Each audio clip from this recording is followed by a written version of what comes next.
वर्तमान देश की परिस्थितियों को देखकर लगता है कि भारत सरकार आंदोलनों से सीखने को तैयार नहीं है। ये हम नहीं कह रहे हैं, राजनीतिक विशेषज्ञों का कहना ये है। वर्तमान में राजस्थान में हो रहे सवर्ण समाज के आंदोलन को देखकर लग रहा है कि भाजपा और वर्तमान सरकार जो केंद्र में और राजस्थान में है, अपनी राजनीतिक जमीन को खोते जा रही है।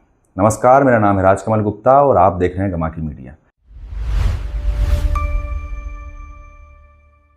राजधानी जयपुर की सड़कों से सोमवार 3 अगस्त को जो तस्वीरें सामने आई हैं, उसने नई दिल्ली में भारतीय जनता पार्टी और सरकार के शीर्ष नेतृत्व की नींद उड़ा दी है। विश्वविद्यालय अनुदान आयोग यानी यूजीसी के इक्विटी रेगुलेशन 2026 के खिलाफ शुरू हुआ एक छात्र आंदोलन अब सरकार के लिए एक बड़े राजनीतिक संकट में तब्दील हो चुका है।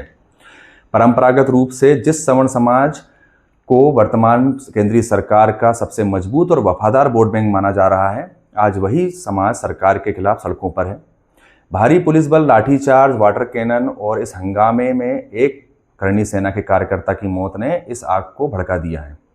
आज के इस विशेष विश्लेषण में हम बात करेंगे कैसे यूजीसी के ये नए नियम और केंद्र सरकार की नीतियां अब खुद भाजपा के गले की फांस बनती जा रही है। देशनोक से शुरू हुई सवर्ण न्याय पैदल यात्रा जब सोमवार को सैकड़ों किलोमीटर का सफर तय कर जयपुर पहुंची तो शासन और प्रशासन के हाथ पांव फूल गए। राष्ट्रीय राजपूत करणी सेना के राष्ट्रीय अध्यक्ष महिपाल सिंह मरकाना के नेतृत्व में हजारों की संख्या में आक्रोशित युवाओं का हुजूम जयपुर की सड़कों पर उमड़ पड़ा। प्रदर्शनकारी जब अपनी मांगों को लेकर भाजपा के प्रदेश कार्यालय और कलेक्टर की तरफ बढ़ने लगे तो पुलिस ने उन्हें रोकने के लिए बल प्रयोग किया। जयपुर में हुए इस तीखे टकराव में पुलिस ने वाटर कैनन और लाठीचार्ज का सहारा लिया, लेकिन इस पूरे घटनाक्रम ने तब एक बेहद नया मोड़ ले लिया, गंभीर मोड़ ले लिया, जब इस पुलिसिया कार्रवाई और लाठीचार्ज के दौरान देवराज सिंह नाम के एक युवक की मौत हो गई। यह युवक करणी सेना का कार्यकर्ता कहा जा रहा है। स्वर्ण संगठनों का साफ आरोप है कि सरकार जनभावनाओं को सुनने के बजाय पुलिस के दम पर उनके आंदोलन को कुचलना चाहती है।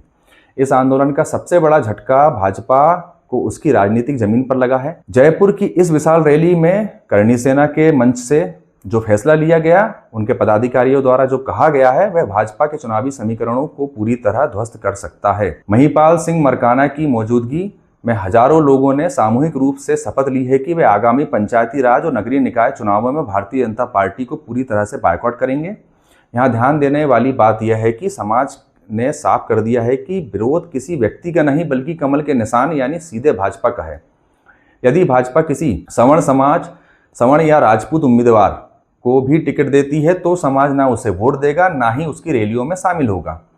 इसके साथ ही भाजपा के मौजूदा सवर्ण सांसद और विधायक इस मुद्दे पर केंद्र सरकार के सामने मुंह खोलने से डर रहे हैं। जो विधायक और सांसद, उन्हें भी गांवों और कस्बों में कड़े सामाजिक विरोध का सामना करना पड़ेगा। अरे तुम्हारे जवाई लगते हैं क्या? वो जवाई लगते हैं? मैं पूछने कर रहा हूँ केंद्र सरकार को, मोदी तेरे जवाई है क्या? अब तक मोदी जी कर रहे थे, हमारे बच्चों के सर फाटी है। 21 साल के राजस्थान में पूरा देश जाम कर देंगे, भारत जाम कर देंगे। तो किसी पे बात नहीं हुई। तो ऐसे अधिकारियों को, निर्लज अधिकारियों को, इनको लाज नहीं आई हमारी बहन बेटियों की छाती पे वाटर कैनन चलाते हुए। हमें मारो ना, छाती पे गोली खाएंगे। डरते हैं इनके बाप से। हम उन कौमों से आते हैं, एक एक युद्ध में 3-3 4-4 पीढ़ियां कब जाती थी। हम इनके बाप से डरते हैं। यहाँ बैठे हैं, सस्पेंड करे, ये तो कुछ भी नहीं है। मैं बोल रहा हूँ, हमारे सामने 5% है पुलिस वाले, अभी उठा के ले जाएंगे। अगर हमने सीएम हाउस का घेराव का कर दिया तो कहीं अभी ये रोक नहीं पाएंगे। फिर बोल रहे हैं, आपके जेल के माध्यम से बोल रहा हूँ। राजनीतिक जानकारों का मानना है कि सवर्णों का यह सीधा विद्रोह भाजपा को आगामी चुनावों में बहुत बड़ी एक मुसीबत में डाल सकता है। अब सवाल यह है कि आखिर केंद्र की मोदी सरकार के इस कानून में ऐसा क्या है जिसने सवर्णों को भाजपा का धुर विरोधी बना दिया है। दरअसल यूजीसी द्वारा लाए जा रहे इक्विटी रेगुलेशन 2026 को लेकर सवर्ण समाज का मानना है कि यह कानून सवर्ण सामान्य वर्ग और सवर्ण समाज के छात्रों के अधिकारों का सीधा कुठाराघात है। आंदोलनकारियों और कानूनी विशेषज्ञों का आरोप है कि इस कानून के तहत यूनिवर्सिटी कैंपस में सामान्य वर्ग के खिलाफ दुर्भावनापूर्ण और झूठी शिकायतें दर्ज कराई जाएंगी और इसे एक प्रकार का हथियार बना लिया जाएगा। सबसे बड़ी विडंबना यह होगी कि इस नियम में झूठी शिकायत करने वाले के खिलाफ किसी भी दंडात्मक कार्रवाई का कोई स्पष्ट रोड मैप नहीं है। हमने पूर्व में देखा कि पूर्व जो मुख्यमंत्री हैं मध्य प्रदेश के दिग्विजय सिंह ने भी इस बिल को लेकर कुछ टिप्पणियां की थी एक्स के प्लेटफॉर्म पर। आगे हम चर्चा करते हैं। तो समाज का कहना है कि यह नियम प्रतिभा और योग्यता को दरकिनार कर केवल तुष्टीकरण और जातियों में बांटने की राजनीति को बढ़ावा देता है। हालांकि जनवरी 2026 में सुप्रीम कोर्ट ने इस पर अंतरिम रोक यानी स्टे लगाया हुआ था, लेकिन आंदोलनकारियों का कहना है कि वे इस अस्थायी राहत से संतुष्ट नहीं हैं। उनकी मांग बेहद स्पष्ट है, केंद्र सरकार इस काले कानून और संसद के जरिए पूरी तरह से निरस्त करें।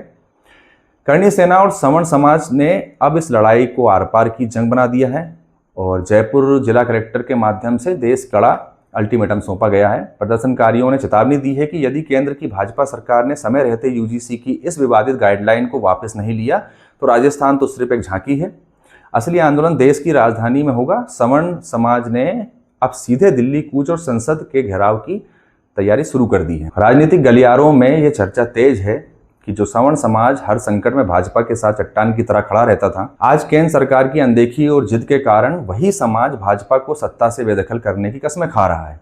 स्थानीय चुनावों से ठीक पहले सवर्णों का, सामान्य वर्ग के लोगों का यह उग्र रुख भाजपा के लिए एक आत्मघाती मोड़ साबित हो सकता है। जाहिर है यूजीसी का यह नियम अब केवल एक प्रशासनिक फैसला नहीं रह गया है, बल्कि यह भाजपा के खिलाफ एक बड़े सामाजिक आक्रोश का जरिया बन चुका है। अब देखना यह होगा कि क्या केंद्र सरकार अपने इस फैसले पर पीछे हटती है या फिर अपने सबसे भरोसेमंद वोट बैंक को हमेशा के लिए खो देती है। देश में तो नहीं, पर राजस्थान में ऐसा लग रहा है कि सवर्ण समाज वर्तमान जो शासक हैं, पार्टी है, भाजपा के खिलाफ खड़ा हो चुका है। इस पूरे राजनीतिक घटनाक्रम और भाजपा के खिलाफ सवर्ण समाज के इस कड़े कदम पर आपकी क्या राय है? क्या भाजपा को ये जिद छोड़ देनी चाहिए? अपने विचार नीचे कमेंट बॉक्स में जरूर लिखें। देश और राजनीति की ऐसी ही गंभीर और निष्पक्ष रिपोर्ट्स के लिए हमारे चैनल को लाइक और शेयर और सब्सक्राइब करना ना भूलें। नमस्कार।